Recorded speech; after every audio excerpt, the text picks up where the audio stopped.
Digo, Rodri, ¿se puede remontar? Vini, ¿se puede remontar esto? ¿Se puede remontar en el Bernabéu? ¿Se remonta esto, Kylian?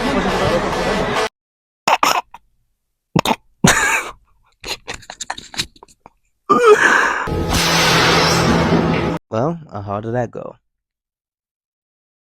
Hello everyone, this is Real Football, back again with another video.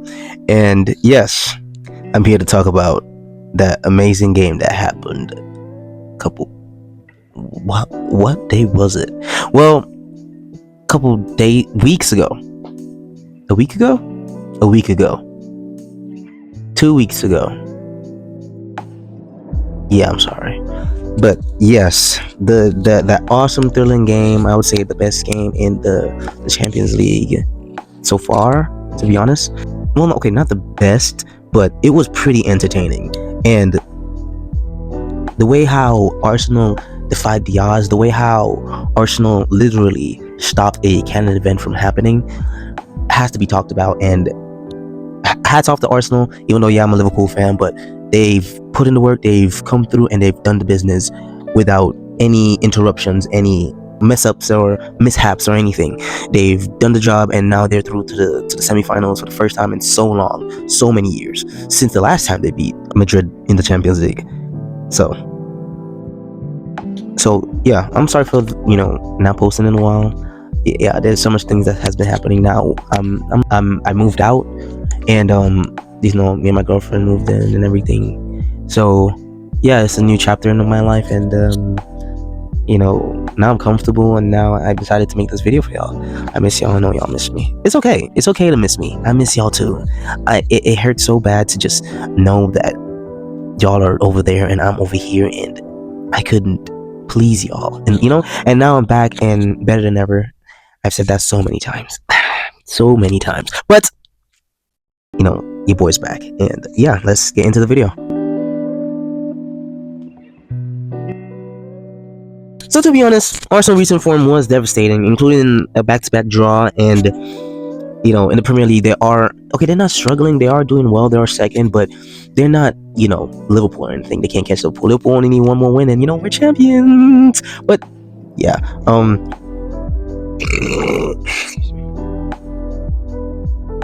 so yeah, including a back-to-back draw, 1-1 draw, and that's been Arsenal this season. They haven't had that clinical finish that they needed. They needed a number 9. They need a number 9, and they don't have that. So now they've just been having so much draws and games that they can't finish. That's why I'm so surprised that they scored 3 goals against Madrid. So yeah, but to be fair, Madrid form is worse. Scraping victories in their 3-2 win against Legones, and then a draw and a loss before the first leg. So yeah, Madrid this season is it's a mixed story. First, their excuse was that Mbappe needs to get accustomed to the system.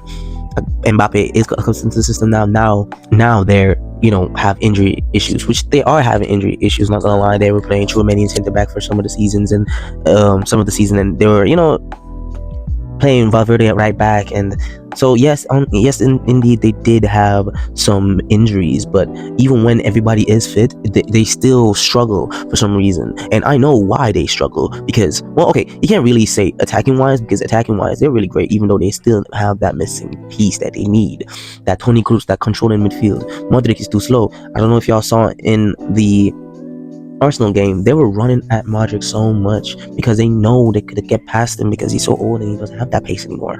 So they were using that to their advantage. But Toni Kroos, that controller in midfield, they needed that, and it didn't show for Madrid. That overall, Madrid needs somebody like that. That's why sadly they are going for Trent, and he is going to be a Madrid player. So yeah, but this season, Mbappe, 32 goals, 4 assists. Vini, 20 goals, 4 assists. Bellingham, 13 goals, 13 assists. Rodrigo, 13 goals, 10 assists. So the goal scoring, it's not the problem. It's about being a team itself, because there's a lot of times where, yeah, they're winning, but they're really selfish. And yeah, they're really selfish. And then the secondly, they're defending. It's been ferocious. They need someone to stand up in defense. Rudiger, he has his days, but he needs a better partner beside of him, and that's why the future Madrista, Saliba, with his two amazing, one was a goal line clearance, against his own team, and then the other one was a pass to Vinicius. You just gotta give him props because he's showing them that he will do it for the badge, and look what he was doing. He was doing it for the badge. But yeah, like I was saying, goal scoring wise, not Arsenal, Madrid, they have that, but against Arsenal locked them down so bad. There was no nothing from Mbappe, nothing from Vinicius, nothing from Rodrigo, nothing from Bellingham in that first leg. They were just shut down. There was a period of time, yes, Mbappe got that one shot a goal, but then throughout the rest of the game, it was just all Arsenal. And then not to mention, this, that beautiful free kick. What can you do against that? Against the best goalkeeper in the world? To me, Courtois is the best goalkeeper in the world. I'm a Liverpool fan. Alisson is great, but Courtois is literally the best goalkeeper in the world. I'm really annoyed by him so much. And yeah, like 2 direct free kick goals against the best goalkeeper in the world right now. And Declan Rice did that. Declan Rice. Declan. So yeah, it's honestly crazy. And Courtois did say this quote, and let me tell you the quote like fully. He said, "We put a lot of crosses in the box, but this year we don't have Joselu." And that is honestly so true, because Mbappe isn't that, what do I say, what could I say? He's not a Haaland. He's not a Lukaku. He's not a Goicones. He's not a person that you can depend on in those situations. Mbappe has always been a winger. He was the person that always been crossing the ball to either Icardi, either to Cavani, either to Giroud, either to Griezmann. Like those players that have that aerial advantage. Mbappe do not have that. Mbappe is the one that receive the ball on the floor, cuts in and shoot. You feel me? But Courtois is truly right in that aspect. They did throw a lot of crosses in, but they didn't have that lethal striker that would tap it in, that would header it. So not having a striker in the box, it has hurt Madrid, and it showed, because the 2 times that they did, the times that they did come back, you saw who was on those end of those crosses. It was either Benzema, and then last day it was Joselu. So he is right. And there's no shame in that, but it still didn't stop Arsenal from being dominant in that game. Even though in the second leg they did get a goal, and that was only because of Saliba's mistake. But overall, Arsenal was just dominant, and we just got to give them props for that. I honestly don't want to say it, but I'm gonna have to give them props for that.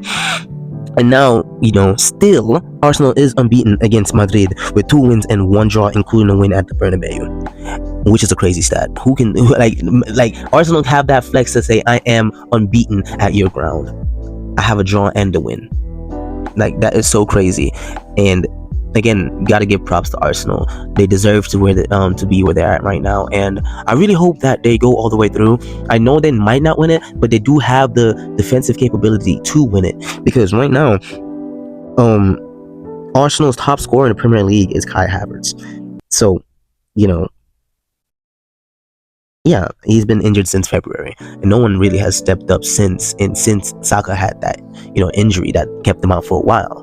So I don't know who will be that person to bring them all the way, but if they do win, this will remind me of that time when Chelsea won with Di Maria, with Havertz, with Jorginho, with all those players, Mason Mount. It will remind me of that, to be honest, because they didn't have that lethalness, but because their defense was so good, all they needed to do is just get either 1 goal and they would defend the whole match out. So Arsenal have an even bigger challenge, and it's PSG.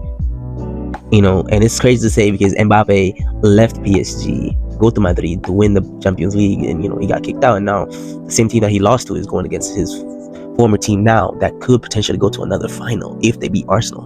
And it's so crazy. Is Mbappe the problem? Tell me in the comments.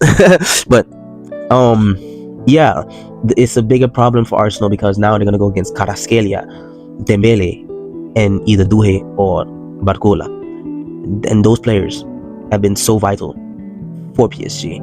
They will run at you, and I don't know. I think Timber can handle them, but to have that constant pressure for the whole, 90, for the 1 and 2 legs. You feel me? I don't know if they would handle all that. Even though Madrid statistically is better, but it's a different PSG, a PSG that we never seen before like this. So yeah, it will be a great challenge for Arsenal, and I really have hopes for them to win because Arteta is building something right now which is so special. And if they go all the way, like I said, I'm gonna give them props because I'm watching them. I want them to win, honestly, because I root for my English teams. Even though I'm not a Arsenal fan, I root for my English teams. I was happy when Chelsea won the Champions League, and it's just representing England. So yeah, I really hope they can handle all that. And yeah, they did it against Madrid. Now we can probably say they can do it against PSG, and have a recreation of the final against Barcelona. So let's do it.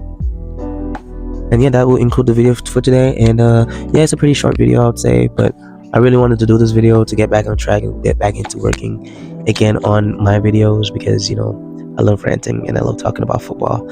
I really love you guys. I really love what we have. And I really hope this continues. If y'all make it this far, drop a like, subscribe if you're new, and yeah, subscribe if you're new to the ever-growing family that we're building together. And I'll catch y'all next time. Thank you.